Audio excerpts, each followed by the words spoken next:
கர்த்தரின் கை குறுகவில்லை, கர்த்தரின் வாக்கு மாறிடாதே. சுத்தர்களாய் மாறிடவே சுதனருள் புரிந்தனரே. விசுவாசியே நீ பதறாதே, விசுவாசியே நீ கலங்காதே, விசுவாசியே நீ பதறாதே, விசுவாசியே நீ கலங்காதே. விசுவாசத்தால் நீதிமான் இன்றும் என்றும் பிழைப்பான். விசுவாசத்தால் நீதிமான் இன்றும் என்றும் பிழைப்பான்.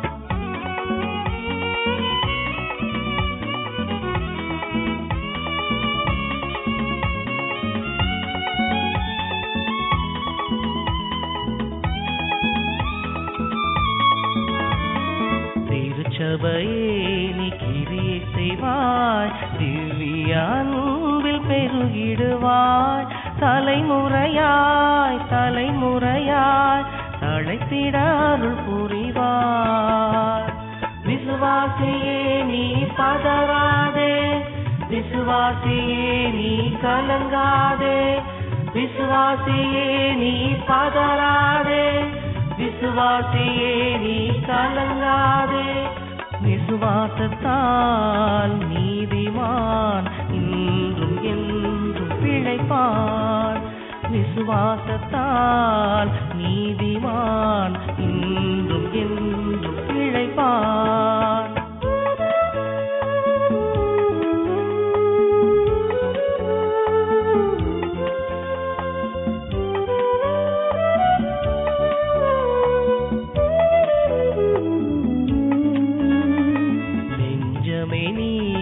அஞ்சிடாதே, தஞ்சம் இயேசு உன்னரணே. தம் ஜனத்தை சீக்கிரமாய் தம்முடன் சேர்த்துக் கொள்வார். விசுவாசியே நீ பதறாதே, விசுவாசியே நீ கலங்காதே, விசுவாசியே நீ பதறாதே, விசுவாசியே நீ கலங்காதே. விசுவாசத்தால் நீதிமான் இன்றும் என்றும் பிழைப்பான். விசுவாசத்தால் நீதிமான் இன்றும் என்றும் பிழைப்பான். கிருபைகள் எங்களோடு கூட இருக்கட்டும். ஆசீர்வதித்தல்லும் இயேசுவின் நாமத்திலே கேட்க நல்ல பிதாவே, ஆமென். ஆமென். திருமறையின் திவ்ய காட்சிகளை நாம் தியானித்து வருகிறோம். நாம் இன்றைக்கு எக்ஸோடஸ்ல 2வது அதிகாரம் 11 25 வரைக்கும் யாராவது ஒருவர் வாசியுங்கள். எக்ஸோடஸ் யாத்ராகமம் 2வது அதிகாரம் 11 25 வரைக்கும். மோசே பெரியவனான காலத்தில் அவன் தன் சகோதரரிடத்தில் போய் அவர்கள் சுமை சுமக்கிறதை பார்த்து, தன் சகோதரராகிய எபிரேயரில் ஒருவனை ஒரு எகிப்தியன் அடிக்கிறதை கண்டு அங்கும் இங்கும் பார்த்து ஒருவரும் இல்லை என்று அறிந்து எகிப்தியனை வெட்டி அவனை மணலிலே புதைத்து போட்டான். அவன் மறுநாளிலும் வெளியே போன போது எபிரேய மனுஷர் இருவர் சண்டை பண்ணி கொண்டிருந்தார்கள். அப்பொழுது அவன் அநியாயம் செய்கிறவனை நோக்கி, நீ உன் தோழனை அடிக்கிறது என்ன என்று கேட்டான். அதற்கு அவன், எங்கள் மேல் உன்னை அதிகாரியாகவும் நியாயாதிபதியாகவும் ஏற்படுத்தினவன் யார்? நீ எகிப்தியனை கொன்று போட்டது போல என்னையும் கொன்று போட நினைக்கிறாயோ என்றான். அப்பொழுது மோசே காரியம் நிச்சயமாக வெளிப்பட்டது என்று பயந்தான். பார்வோன் அந்த காரியத்தை கேள்விப்பட்ட போது மோசேயை கொலை செய்ய வகை தேடினான். மோசே பார்வோனிடத்தினின்று தப்பியோடி மீதியானின் தேசத்தில் போய் தங்கி ஒரு துறவண்டையிலே உட்கார்ந்திருந்தான். மீதியான் தேசத்து ஆசாரியனுக்கு 7 குமாரத்திகள் இருந்தார்கள். அவர்கள் தங்கள் தகப்பனுடைய ஆடுகளுக்கு தண்ணீர் காட்டும்படிக்கு அங்கே வந்து தண்ணீர் மொண்டு தொட்டிகளை நிரப்பினார்கள். அப்பொழுது மேய்ப்பர்கள் வந்து அவர்களை துரத்தினார்கள். மோசே எழுந்திருந்து அவர்களுக்கு துணை நின்று அவர்களுடைய ஆடுகளுக்கு தண்ணீர் காட்டினான். அவர்கள் தங்கள் தகப்பனாகிய ரெகுவேலிடத்தில் வந்தபோது அவன், நீங்கள் இன்று இத்தனை சீக்கிரமாய் வந்தது என்ன என்று கேட்டான். அதற்கு அவர்கள், எகிப்தியன் ஒருவன் மேய்ப்பரின் கைகளுக்கு எங்களை தப்புவித்து எங்களுக்கு தண்ணீர் மொண்டு கொடுத்து ஆடுகளுக்கும் தண்ணீர் காட்டினான் என்றார்கள். அப்பொழுது அவன் தன் குமாரத்திகளை பார்த்து, அவன் எங்கே? அந்த மனிதனை நீங்கள் விட்டு வந்தது என்ன? போஜனம் பண்ணும்படிக்கு அவனை அழைத்து கொண்டு வாருங்கள் என்றான். மோசே அந்த மனிதரிடத்தில் தங்கியிருக்க சம்மதித்தான். அவன் சிப்போராள் என்னும் தன் குமாரத்தியை மோசேக்கு கொடுத்தான். அவள் ஒரு குமாரனை பெற்றாள். நான் அந்நிய தேசத்திலே பரதேசியாய் இருக்கிறேன் என்று சொல்லி அவனுக்கு கெர்சோம் என்று பெயரிட்டான். சில காலம் சென்ற பின் எகிப்தின் ராஜா மரித்தான். இஸ்ரவேல் புத்திரர் அடிமைத்தனத்தினால் தவித்து முறையிட்டு கொண்டிருந்தார்கள். அவர்கள் அடிமைத்தனத்திலிருந்து முறையிடும் சத்தம் தேவ சந்நிதியில் எட்டினது. தேவன் அவர்கள் பெருமூச்சையை கேட்டு தாம் ஆபிரகாமோடும் ஈசாக்கோடும் யாக்கோபோடும் செய்த உடன்படிக்கையை நினைவு கூர்ந்தார். தேவன் இஸ்ரவேல் புத்திரரை கண்ணோக்கினார். தேவன் அவர்களை நினைத்தருளினார். தேவன் அவர்களை நினைத்தருளினார். இந்த வார்த்தை ரொம்ப அரிதான இடங்களிலே வேதத்திலே வருகிறது. அவர் சாராளுக்கு ஒரு வாக்குத்தத்தத்தை கொடுத்துவிட்டு அந்த வாக்குத்தத்தத்தை நிறைவேற்றும் பொருட்டு தேவன் சாராளை நினைத்தருளினார் என்று நாம் வேதத்திலே வாசிக்கிறோம். சாராளின் மீது கடாட்சமானார் என்று வேதத்திலே வாசிக்கிறோம். அதே மாதிரி அந்நாளை அவர் நினைத்தருளினார் என்று நாம் வேதத்திலே நாம் வாசிக்கிறோம். நிறைய நாட்களிலே நமக்கு நிறைய பிரச்சனைகள் எல்லாம் வரும்போது நாம் என்ன நினைக்கிறோம்? தேவன் நம்மை பார்ப்பதில்லை,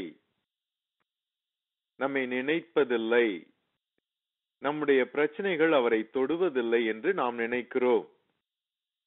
ஆனால் தேவன் நம்முடைய பிரச்சனைகளை நினைவு கூறுகிறவராய் இருக்கிறார். வேதத்துல ஒரு பகுதியில காரொளிரில் வாசம் பண்ணுவேன் என்று நீர் சொன்னீர் என்று சாலமோன் சொல்வதாக வருகிறது. ஆண்டவர் காரூரிலே வாசம் பண்ணுகிறவராய் தன்னை காண்பிக்கிறார். இதற்கு என்ன அர்த்தம்? தேவன் என்ன செய்கிறார் என்று மனிதர்களுக்கு எல்லா நேரத்திலும் தெரிவதில்லை. அதாவது நமக்கு பிரச்சனைகள் தொடர்ந்து பிரச்சனைகள் இருக்கிற மாதிரியே இருப்பதினாலே நாம என்ன நினைக்கிறோம்? தேவன் நம்மிடத்திலே கிரியைகள் செய்வதில்லை என்று நாம் நினைக்கிறோம். நமக்கு ரட்சிப்பை அவர் கொடுப்பதில்லை என்று நாம் நினைக்கிறோம்.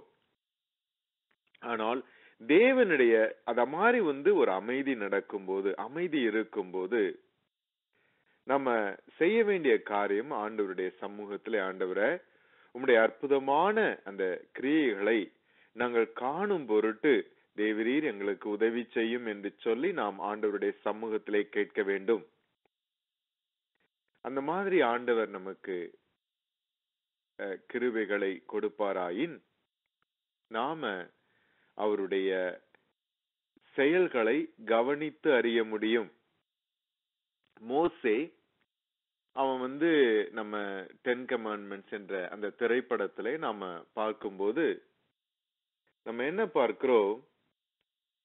ஒரு பெரிய இளவரசன் மிகுந்த சக்சஸ் உடையவனாகவும் அழகிய பெண்களினாலே கவரப்பட்டவனாகவும்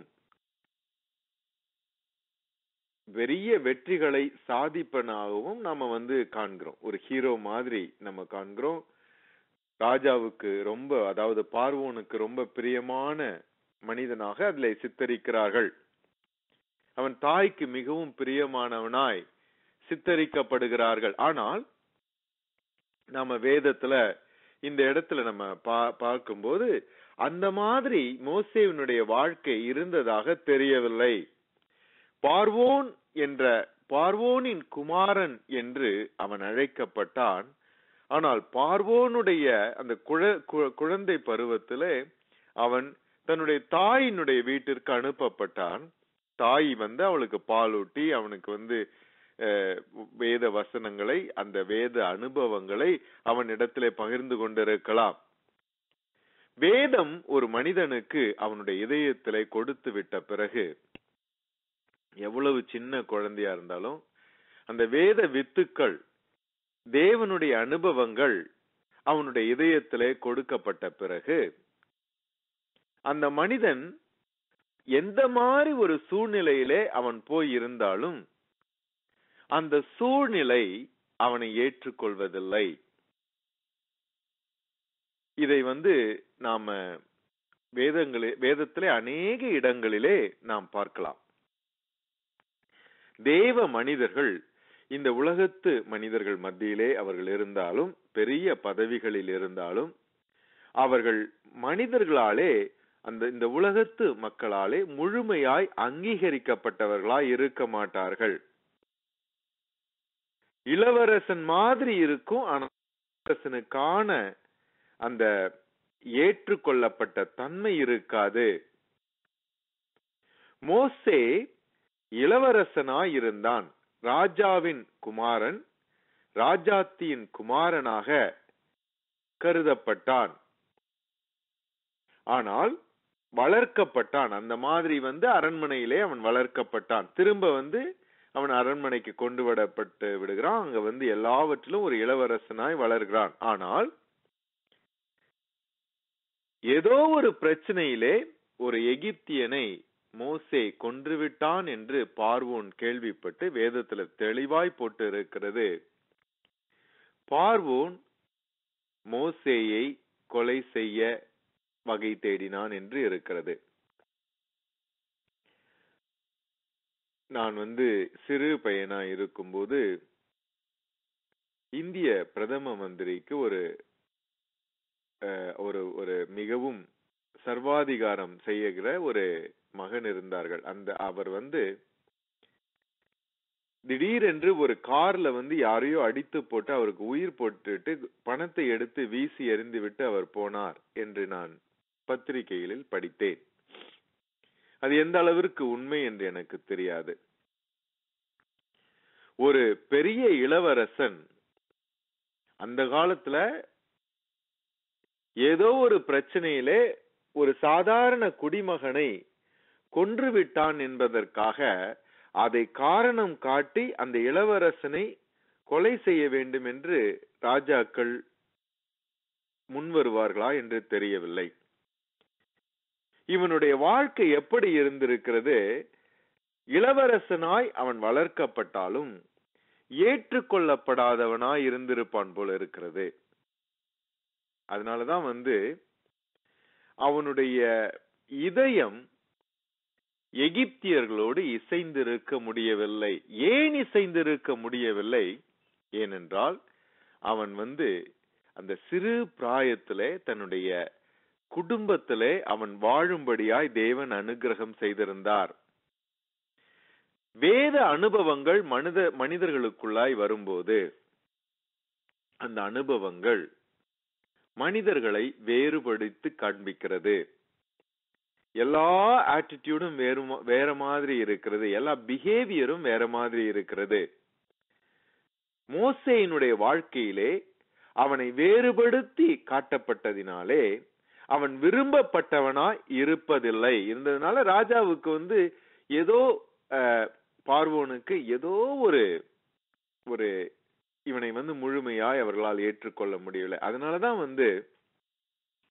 வேதத்துல போட்டிருக்கு, எகிப்தியர்களின் பாவ சந்தோஷங்களை காட்டிலும் தேவ மனிதர்களோடு துன்பம் அனுபவிப்பதை அவன் மேன்மையாக கருதினான் என்று போட்டிருக்கிறது. அதுக்கு காரணம் என்ன? தேவ வசனங்கள், வேத வசனங்கள் மனிதர்களோடு இருக்கும்போது அவர்களுக்கு பாவ சிற்றின்பத்திலே திளைத்து கொண்டிருக்கிற மனிதர்களோடு உட்கார்ந்து அந்த பாவத்திலே பங்கேற்க முடிவதில்லை. ஏன்னா வேதம் மனிதர்களுக்குள்ளே இருப்பதினால அந்த வேதம் என்ன செய்கிறது? பாவத்தின் சுவடுகளை அழித்து போட்டு விடுகிறது. பாவத்தின் சுவடுகள் அழிந்து போகிறது. அந்த பாவத்தின் சுவடுகள் அழித்து போட்டு விடும்போது பாவம் கொடுக்கும் அந்த சந்தோஷத்தை தெய்வ மனிதர்கள் சந்தோஷமாய் எடுக்க முடியவில்லை. அதனாலதான் வேதத்தை நம்ம அதிகமாய் படிக்க வேதத்தை அதிகமாய் தியானிக்க வேத வசனங்கள் நமக்குள்ளாய் செல்ல செல்ல நம்முடைய வாழ்க்கை வேறுபட்டதாய் காணப்படும். நாம நினைச்சா கூட தேவனற்ற மனிதர்களோடு நம்மோடு இசைந்து இருக்க முடியாது. தேவனற்ற காரியங்களிலே நம்மால ஈடுபாடோடு இருக்க முடியாது. மோசேக்கு இந்த போராட்டம் இருந்தது. அதுக்கு எல்லாவற்றுக்கும் காரணம் வேத வசனங்கள். ஆண்டவராகிய இயேசு கிறிஸ்து அவர் மரித்த பிறகு ஆண்டவர் பாதாளத்தில் இறங்கினார் என்று வேதத்திலே நாம் வாசிக்கிறோம். பாதாளத்திலே இறங்கின தேவன் அவர் அங்கே நோவாவின் காலத்திலே கீழ்ப்படியாமையினாலே அடைக்கப்பட்டிருந்த அநேக ஆவிகளுக்கு அவர் பிரசங்கம் செய்தார் என்றும் வாசிக்கிறோம். இந்த காரியத்தை தியானித்த எனக்கு தெரிந்த ஒரு அற்புதமான போதகர் இவ்வளவு அழகாய் அதை சொன்னார். அவர் என்ன சொன்னார் என்றால், ஆண்டவர் அவர் தன்னுடைய வேத வசனங்களை அவர் பேசிக்கொண்டே இருந்தால், பாதாளத்திலே இருந்தாலும் வசனங்கள் அவரை விட்டு விலகவில்லை. அவர் வசனம் பேசிக்கொண்டே இருந்தார். அவருடைய உயிர்த்தெழுதலை அவர் அவ்வளோ அழகாய் சொன்னார். என்ன சொன்னார் என்றால், வசனங்களை அவர் பேசிக்கொண்டிருந்ததினாலே பாதாளம் அவரை உமிழ்ந்து விட்டது போல இருக்கிறது என்று சொன்னார். தேவ வசனங்கள் மனிதர்களை புடமிடுகிறது. தேவ வசனங்கள் மனிதர்களை வேறுபடுத்தி காட்டுகிறது. பாதாள சிறையிலே யோசேப்பை அடைத்து வைத்திருந்தார்கள். வேத அனுபவங்கள் யோசேப்போடு அவருடைய வசனங்கள் புடமிட்டது என்று வேதத்திலே நாம் வாசிக்கிறோம். அவருடைய வசனங்கள் எப்படி புடமிட்டது? அவருடைய வசனங்கள் யோசேப்போடு பேசிக்கொண்டே இருந்தது. அந்த வசனங்கள் யார் மூலமாய் கொடுக்கப்பட்டது? அந்த வசனங்கள் யாக்கோபின் மூலமாய் கொடுக்கப்பட்டு இருக்கலாம். ஈசாக்கின் அனுபவங்கள், ஆபிரகாமின் அனுபவங்கள் வேத வசனங்களாய் காதின் வழியாக, சொல்லின் வழியாக அது யோசேப்புக்கு கொடுக்கப்பட்டது. அந்த வசனங்கள் அவனை சுற்றி சுற்றி சுற்றி சுற்றி வந்து கொண்டே இருந்தது. அந்த வசனங்கள் அவனை புடமிட்டது. தங்கத்தை புடமிடுகிறது எப்படி இடுவாங்க? ஏதாவது மண்ணு மக்கு எல்லாம் கலந்து இருக்கும் போது அதை புடமிட்டு உருக்கி எடுப்பார்கள். உருக்கும் போது என்ன செய்யும்? அந்த தங்கமெல்லாம் தனியே திரண்டு வந்துவிடும். அதில் இருக்கும் அழுக்குகள், அதில் இருக்கும் தேவையில்லாத காரியங்கள்லாம் அகன்று போய்விடும். அதனாலதான் புடமிடுதல் தூய்மைப்படுத்துவதற்கு உதாரணமாய் சொல்வார்கள். தங்கத்தை அதன் அழுக்குகளிலிருந்து, அதனுடைய மற்ற அசுத்தமான காரியங்களிலிருந்து நாம பிரித்தெடுக்க வேண்டும் என்றால் தங்கத்தை புடமிட்டு உருக்கி எடுப்பார்கள். அந்த உருக்கி எடுக்கும் போது பரிசுத்தமாய் மாறிவிடுகிறது. அதே மாதிரி வேத வசனம் யோசேப்பை புடமிட்டது என்று பார்த்தோம். யோசேப்பை புடமிட்ட அந்த வேத வசனம் மோசேயை புடமிட்டது. மோசேயை புடமிட்டதுனால அவன் என்ன செய்தான்? அவனால எகிப்து அவனை சகிக்க முடியவில்லை. அவன் எகிப்தை அவனுக்கு சகிக்க முடியவில்லை. துன்மார்க்கனுக்கு சன்மார்க்கனும், சன்மார்க்கனுக்கு துன்மார்க்கனும் அருவருப்பானவர்கள் என்று வேதத்திலே நாம் வாசிக்கிறோம். ஒருவருக்கொருவர் இசைந்து இருக்க முடியவில்லை. இவர்களை பிரிக்கும் காரியம் வேத வசனங்கள், தேவ அன்பு, தேவ அனுபவங்கள். இந்த உலகத்தின் மனிதர்கள் மத்தியிலே நாம வித்தியாசமாய் இருக்க வேண்டும் என்றால் வேதத்தை நாம் அதிகமாய் வாசிக்க வேண்டும். வேதத்தை அதிகமாய் நாம் தியானிக்க வேண்டும். மோசே பிரித்தெடுக்கப்பட்டவனாய் இருந்தான்.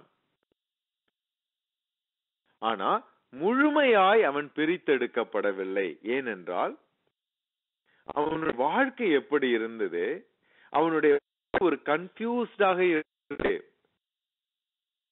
அவனுடைய நெஞ்சம் தன்னுடைய சகோதரர்களை நினைத்து காணப்படுகிறது. தன்னுடைய சகோதரருடைய நிலைமை, அதாவது இஸ்ரவேல் ஜனங்களை நிலைமை நன்றாக மாற வேண்டும் என்று நினைக்கிறான். அதை எப்படி கொண்டு வர வேண்டும் என்று நினைக்கிறான்.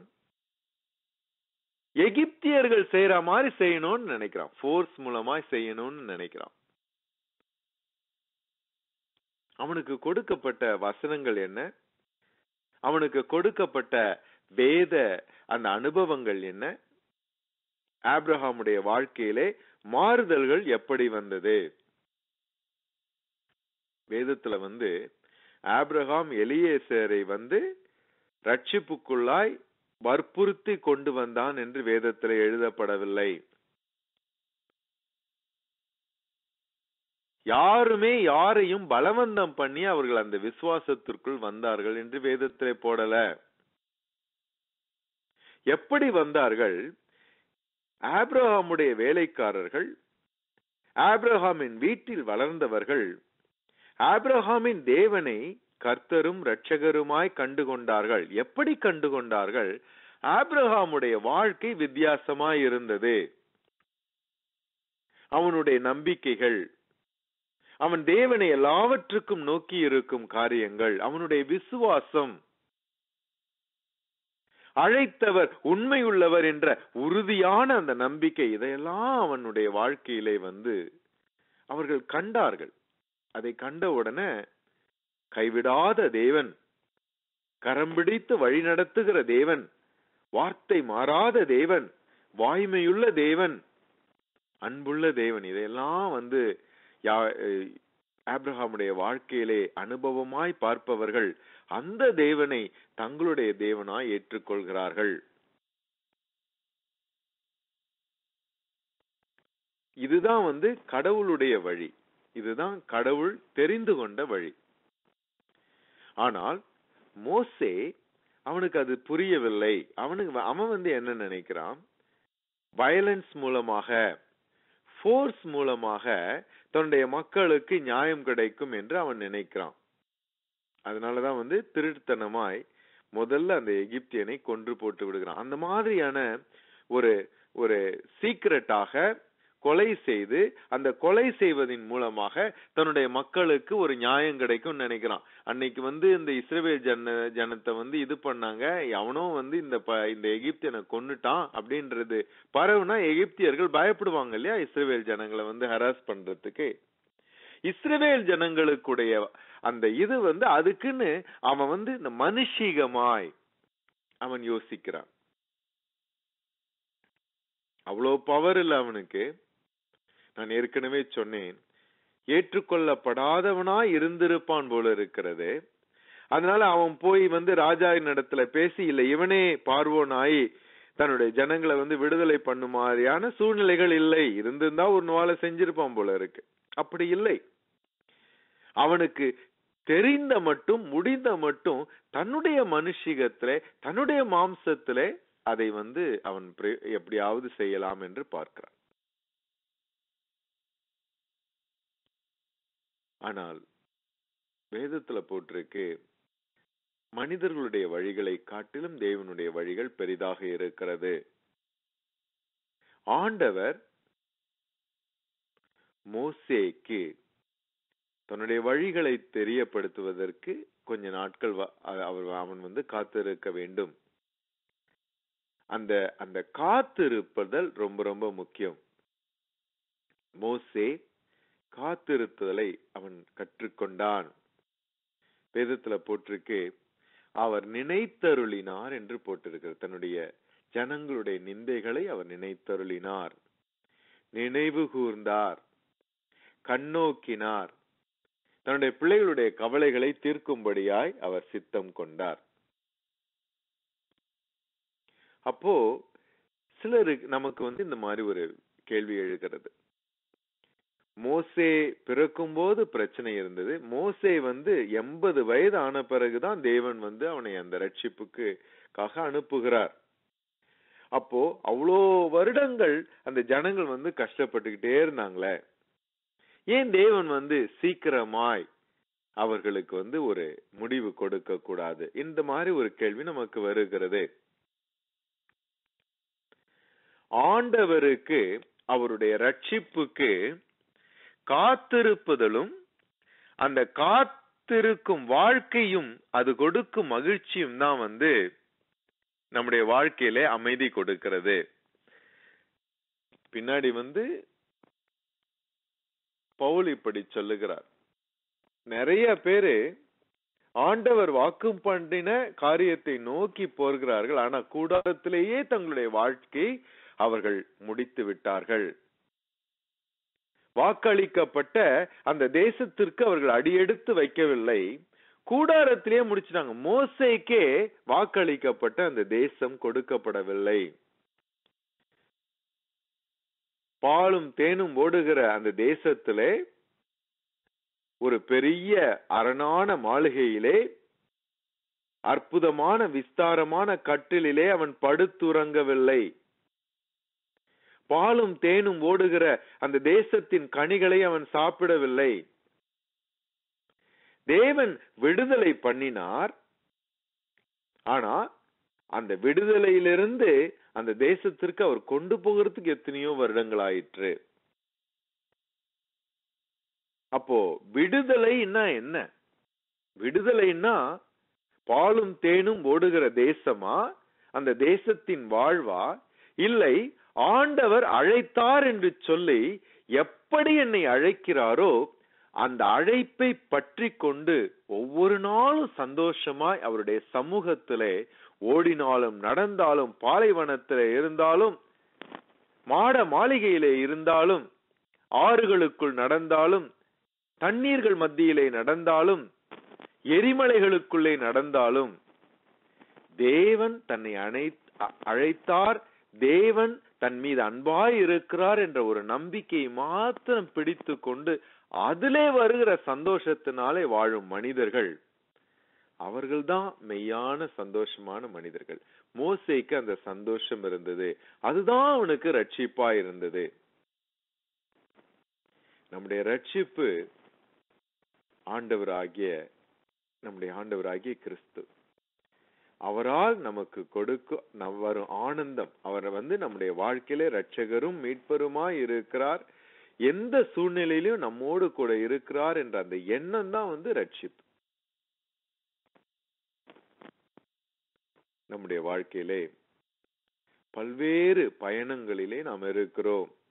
நான் சில சமயம் நான் நினைப்பேன், நான் சென்னையில இருக்கும் போது இந்த மாதிரியான எனக்கு நடந்தால், இப்படி ஒரு அவார்டு வந்துடுச்சுன்னா, இப்படி ஒரு ரெகக்னிஷன் வந்ததுன்னா எனக்கு சமாதானம் இருக்கும், என்னை யாரும் பிரச்சனை பண்ண மாட்டாங்கன்னு நான் நினைத்தேன். ஆனா அதுக்கப்புறம் அதெல்லாம் அவார்ட்லாம் தனியா எனக்கு ஆய்வகம் எல்லாம் நிறைய பிரச்சனை இருந்தது. அப்போ நான் நினைச்சேன், இந்த மாதிரி எனக்கு வேற ஒரு சில ரெகக்னிஷன் எல்லாம் வந்துடுச்சுன்னா அதுக்கு பிறகு யாரும் என்ன பிரச்சனை பண்ண மாட்டாங்கன்னு நினைச்சேன். வேற ரெகக்னிஷன் எல்லாம் வந்தா பிரச்சனைகள் இன்னும் அதிகமாய் வந்தது. இப்போ நான் இங்க வேலை செய்து கொண்டு இருக்கிறேன், எனக்கு நிறைய பிரச்சனைகள் எல்லாம் இருக்கு. அப்போ நான் நினைப்பேன், நம்ம ஒரு வேலை பெரிய பதவி நமக்கு வந்துடுச்சுன்னா நமக்கு இந்த மாதிரி பிரச்சனை எல்லாம் வராது என்று நான் நினைப்பேன். அப்புறம் என் மனசுல இன்னொரு எண்ணம் வரும், சரி அந்த மாதிரி பதவியெல்லாம் வந்த பிறகும் பிரச்சனை வராதுன்னு எப்படி நமக்கு கேரண்டி? வேற யாராவது ஒரு பிரச்சனையை வச்சு நமக்கு பிரச்சனை கொடுத்துக்கிட்டே இருப்பான். அப்போ பிரச்சனையே இல்லாத ஒரு வாழ்க்கை எப்போ வரப்போகுது? அது ஆண்டவராகிய இயேசு கிறிஸ்து நம்மை திரும்ப அழைத்து கொண்டு போகும்போதுதான் பிரச்சனை எல்லாம் போகுது. அது வரைக்கும் பிரச்சனைகள் நிரந்தரம், ஆனால் தேவனுடைய அன்பும் நிரந்தரம். தேவனுடைய அன்பு பிரச்சனைகள் மத்தியிலே நம் நடக்கும் பாதையை ராஜபாதையாய் மாற்றி விடுகிறது. எல்லாம் அக்னி இருக்கும், தண்ணீர்கள் புரண்டு வரும், எல்லாம் வந்தாலும் அவைகள் நம்மை அணுகாதபடிக்கு அவருடைய அன்பு நம்மை அப்படியே அணைத்து கொண்டு எங்க போனாலும் நம்மோடு அவருடைய பிரசன்னம் நம்மோடு வரும். உம்முடைய சமூகம் எங்களோடு வரணும். உம்முடைய சமூகம் எங்களோடு வராவிட்டால் நாங்கள் இந்த இடத்தை விட்டு நாங்க வருவதில்லை. சோதோம் குமாராவின் இதை பத்தி நம்ம ஆபிரகாமுடைய நாட்களிலே பார்க்கிறோம். வேதத்துல போட்டிருக்கு, ஏதேன் தோட்டம் மாதிரி இருந்துதான், கர்த்தர் ஆசீர்வதித்த தோட்டம் மாதிரி தான் எல்லாம் இருந்துதான் அவர்களுக்கு. ஆனால் தேவன் அவர்களிடத்துல இல்லை. தேவன் இல்லாததினால இன்பத்தை தேடி ஓடி ஓடி ஓடி அலைகிறார்கள். எதுலயாவது இன்பம் கிடைக்குமா என்று சொல்லி. ஆனா மோசேக்கு எதுவுமே கொடுக்கப்படவில்லை. பாலைவனத்திலே எல்லாராலும் அதிகமா ஏற்றுக்கொள்ளப்படாதவனாகவும் ரட்சிப்பு கொள்கிறேன் என்று சொல்லி ஆண்டவர் அழைத்து கொண்டு போனார். ரட்சிப்பு எங்க வருதுன்னு கூட அவனுக்கு தெரியாது. ஆனால் தேவன் கொடுத்த சமாதானம் அவனுக்குள் இருந்தது. தேவன் கொடுத்த சந்தோஷம் இருந்தது. அந்த சந்தோஷத்தினால எல்லாவற்றையும் செய்தான். அந்த வயதான காலத்துல நம்முடைய வாழ்க்கையிலே தேவன் கொடுக்கும் சந்தோஷம் நம்மை நடத்துகிறதா? நம்ம முடிவுதான் நமக்கு சந்தோஷம் வரும்னு சொல்லி ஏதோ ஒரு முடிவு, ஏதோ ஒரு நிறைவுக்காக நாம் காத்து கொண்டு இருக்கிறோமா? இன்றைக்கு தேவன் எனக்கு இந்த நாளை ஆசீர்வதித்து இருக்கிறார். இவ்வளவு பிரச்சனைகளின் மத்தியிலும் எனக்கு அவருடைய கிருபை பெரிதாய் இருக்கிறது. அவருடைய கிருபை என்னை மூடிக்கொண்டு இருக்கிறது, என்னோடு கூட இருக்கிறார் என்று நினைக்கிறோமா? இந்த மாதிரி ஒரு வாழ்க்கை மோசேக்கு இல்லாமல் இருந்தது. பின்பகுதியிலே அவன் கற்றுக்கொண்டான். இந்த உலகத்துல மோசே மாதிரி உலக மக்கள் மத்தியிலே வாழ்கிறோம். ஆனால் உலகம் நம்மை ஏற்றுக்கொள்வதில்லை. ஏற்றுக்கொள்ளாத இந்த உலகத்துல அநாதைகளாய், கைவிடப்பட்டவர்களாய், நாடற்றவர்களாய், ஜாதியற்றவர்களாய், பந்துக்கள் இல்லாதவர்களாய் அலைகிறோம். ஆனால் நமக்கு இருக்கிற ஒரே பிடிப்பு ஆண்டவராகிய இயேசு கிறிஸ்துவினுடைய அன்பு. இதே ஒரு நிலைமைதான் யோசேப்புக்கும் இருந்தது. இதே நிலைமைதான் ஆபிரகாமுக்கும் இருந்தது. இதே நிலைமைதான் ஈசாக்குக்கும் இருந்தது. இதே நிலைமைதான் மோசேக்கும் இருந்தது. அதனால நம்முடைய வாழ்க்கையில பிரச்சனைகள்லாம் வருது, மனிதர்களால பிரச்சனைகள் வருகிறது. நாம் ஏற்றுக்கொள்ளப்படாதவர்களா இருக்கிறோம் என்பதை குறித்து நமக்கு அதிசயம் வரக்கூடாது, நம்ம ஆச்சரியப்படக்கூடாது. எல்லா கடவுளுடைய பிள்ளைகளுக்கும் இந்த பிரச்சனைகள் எல்லாம் இருந்தது. மோசேயுடைய வாழ்க்கையிலே இந்த காரியத்தை தியானித்தோம். நம்முடைய வாழ்க்கையிலே இதை நம்ம அப்ளை பண்ணி பார்ப்போம். நல்ல ஆண்டவரே, இந்த நாளுக்காய்மை துதிக்கிறோம். தகப்பனே, ஆண்டவருடைய வசனம் எங்களுக்குள்ளாய் இருக்கிறதுனாலே, உடைய வசனம் எங்களை தூய்மைப்படுத்தி கொண்டு இருக்கிறதுனாலே, உடைய வசனம் எங்களோடு பேசி கொண்டு இருக்கிறதுனாலே, ஆண்டவரே, இந்த உலகம் எங்களை வெறுக்கிறது என்பதை நாங்கள் உணர்ந்து இருக்கிறோம். அப்பா, இந்த உலகத்தோடு எங்களால் சமரசமாய் வாழ முடியாது என்பதை நாங்கள் அறிந்திருக்கிறோம். சுவாமி, அதை நாங்கள் உணர்ந்து ஆண்டவரே, நாங்கள் இதை குறித்து துக்கமடையாதபடிக்கு நீர் எங்களுக்கு உதவி செய்தலும். உங்களுடைய மகிழ்ச்சி எந்த மாதிரி ஒரு சூழ்நிலைகளிலும் எங்களோடு கூட இருக்கட்டும். இந்த ரட்சிப்பு எங்களுக்கு பெரிது சுவாமி. அந்த ரட்சிப்பு தொடர்ந்து எங்களுக்கு கொடுக்கப்படட்டும். தீமை எங்களை தீண்டாத வண்ணம் காத்துக்கொள்ளும். இயேசுவின் நாமத்திலே கேட்கிறேன் நல்ல பிதாவே. ஆமென். ஆமென்.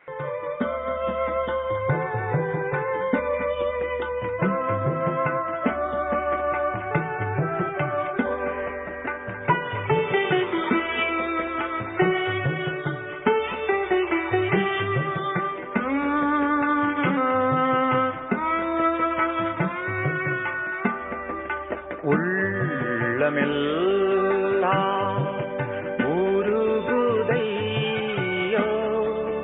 உத்தமனே நைகையிலே உம்மையெல்லாம் வேறே தெய்வம் உண்மையாய் இல்லையே. கள்ளனின்று தள்ளிடாமல் அள்ளி என்னை ஆனைக்கவா சொல்லடங்கா நேசத்தாலே சொந்தமாக்கி கொண்டிரே.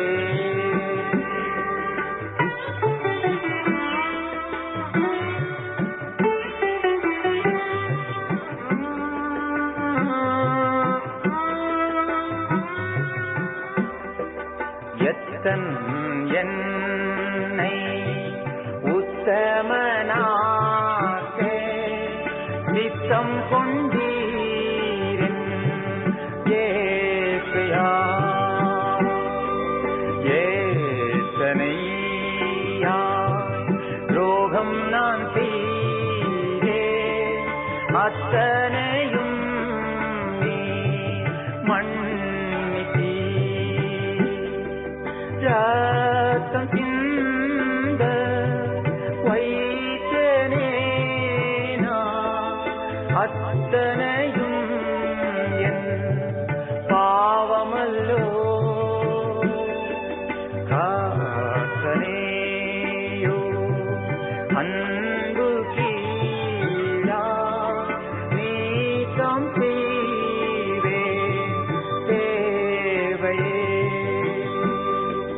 ரத்தம் சிந்த வைத்தனே நான் அத்தனையும் நீ பாவமல்லோ.